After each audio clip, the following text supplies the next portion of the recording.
से बातचीत नहीं करना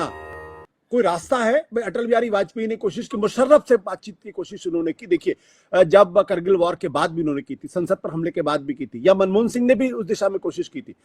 मोदी सरकार जब से आई तब से वो पाकिस्तान से बातचीत नहीं करना चाहती। क्या ये कोई रास्ता है? देखिए आशुतोष, इसमें कोई दो राय नहीं है कि आफ्टर ऑल इंटरनेशनल जियोपॉलिटिक्स के अंदर भी या नेबरहुड के अंदर जो भी आपकी डिफरेंसेस हैं और लास्ट में बातचीत से ही सॉल्व होंगी। परंतु प्रॉब्लम यहाँ पे ये है कि पाकिस्तान ने टाइम एंड अगेन ये दिखाया है कि जब भी आप बातचीत करते हो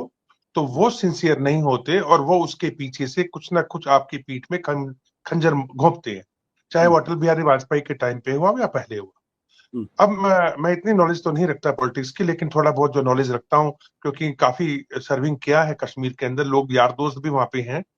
तो मेरा मानना है कि अदर देन की स्टेटहुड के जो बता रहे थे पत्रकार साहब अभी हमारे को कि स्टेटहुड के अंदर इनका मेन प्रॉब्लम है, जम्मू का भी हो चाहे लद्दाख का कुछ हो, फाइन।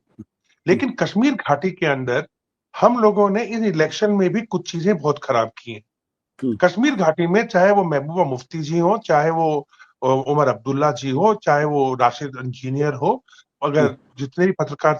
माननीय पत्रकार वहां गए होंगे इलेक्शंस के टाइम पे, उन्होंने ऑब्जर्व किया होगा एक अनकहा 370 को हटाना और 35 को हटाने का मुद्दा कि इसको हम रिवाइव करा के देंगे, एक इस तरह की झूठी सांत्वना एक पब्लिक के माइंड में डाली जा रही थी, जो कि बेहद खतरनाक है।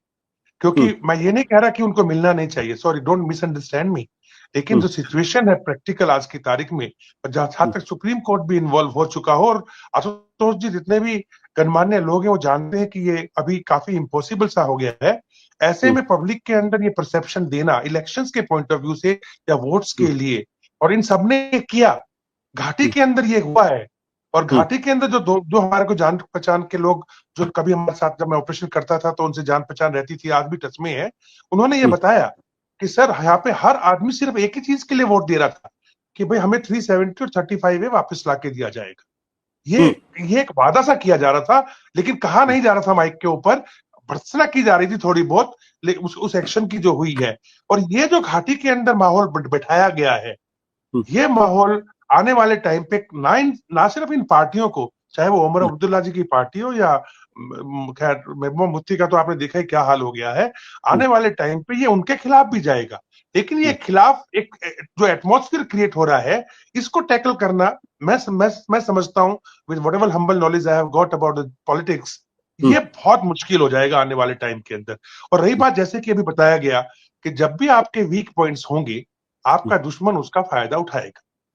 चाहे आपकी वो फोर्स को आपने कम किया हो, जो विक्टर फोर्स को या यूनिफॉर्म फोर्स को उठा करके आप गलवान में ले गए थे तो जम्मू के अंदर अटैक होने शुरू हो गए, अब फिर कुछ फोर्स को आपने उठा करके कश्मीर से वापस इस तरफ शिफ्ट किया तो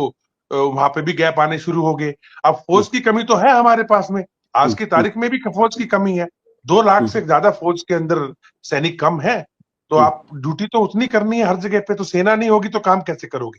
तो सेना तो बढ़ानी पड़ेगी, उसके ऊपर कोई विचार दिखाई नहीं दे रहा है। काफी हम लोग भी टीवी के ऊपर चिल्ला चिल्ला के फिर चुप ही हो गए कि क्या कहना, जब देशवासी सभी बराबर समझते हैं अपने देश की सुरक्षा के बारे में, हम बोले जा रहे हैं नहीं समझ में आ रहा तो कोई बात नहीं, लेकिन मुद्दा तो वही है। और रही बात, हमारा जो पड़ोसी है वो हमेशा हमारे वीक पॉइंट्स के ऊपर हमेशा अटैक करता है, हमेशा अटैक करता है, और उसने हमेशा यही किया है। पर मैं फिर रिपीट करूंगा कि जो अभी का हादसा हुआ है आशुतोष, वो एक नॉर्मल इंसिडेंट जो करते हैं टेररिस्ट, कि भाई अकेली गाड़ी जा रही जंगल के बीच में, घात लगाया, एम्बुश किया और उड़ा दिया, या फिर चाहे वो टूरिस्ट की, चाहे वो यात्रा वाली बस का इंसिडेंट हुआ हो रियासी के अंदर, या फिर पुंछ की तरफ हमारी सेना की गाड़ी को उड़ाया गया हो, जो भी ये करते थे। लेकिन एक इस तरीके का नैरेटिव और एक मैसेज सेट करना, वो भी कश्मीर फ्रंट के नाम से, उस मुद्दे को जो मैं आपको बोल रहा था 370 और 35 का, जो घाटी में अनकहे तरीके से बिठाया गया है, उसका भी कहीं ना कहीं आई थिंक सो उसको भी ये उभारने का काम करेगा। ना सिर्फ इंटरनेशनली हमारी जो छवि है वो वापस से कि अनरेस्ट वाली जाएगी, और पाकिस्तान के अंदर भी आसिफ मुनीर तो आज खुशी मना रहा होगा कि कम से कम पाकिस्तान की कुछ जनता का ध्यान शायद मैं कश्मीर के बहाने भारत की तरफ कर दूं और बलूचिस्तान से और खैबर पख्तूनख्वा से हटा दूं।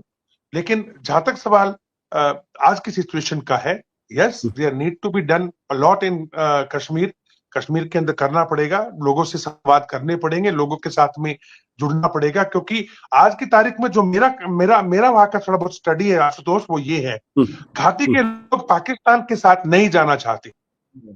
आई रिपीट, घाटी के लोग पाकिस्तान के साथ नहीं जाना चाहते, पर वो आज की सिचुएशन में हिंदुस्तान के साथ भी आने में अंदर ही अंदर अपनी असमर्थता दिखा रहे हैं। अब उनके अंदर भावना शुरू हुई है कि हमें इंडिपेंडेंट करो, और ये 370 और 35A का जो फॉर्मूला उनके दिमाग में पास्ट इलेक्शंस में बिठाया गया है, ये आने वाले टाइम में डेफिनेटली खतरनाक होगा।